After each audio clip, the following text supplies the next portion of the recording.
যে অগ্নি পরীক্ষার কথা শুনেছি না, সেই পরীক্ষার সময় এখন আপনি ভালো মানুষ, আপনাকে খারাপ বানানো হবে। আপনি নিরপরাধ মানুষ, আপনাকে অপরাধী সাজানো হবে।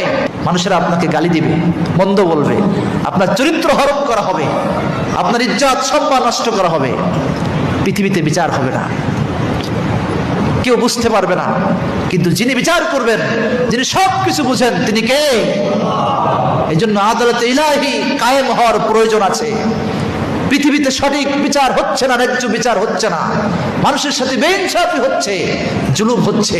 আর সব সময় মনে রাখতে হবে, আমি যেন জালেমের কাতারে না যাই। মাজলুম হই হই, আপত্তি নাই, আমার প্রতি জুলুম করা হোক, আমি মাজলুম হই হই, কিন্তু জালেম যেন না হই। ইন্না যুলমা যুলুমাতু ইয়াউমাল কিয়ামা, কিয়ামতের ময়দানে জুলুমটা সবচেয়ে অন্ধকার, গাঢ়, কালো আকার ধারণ করবে।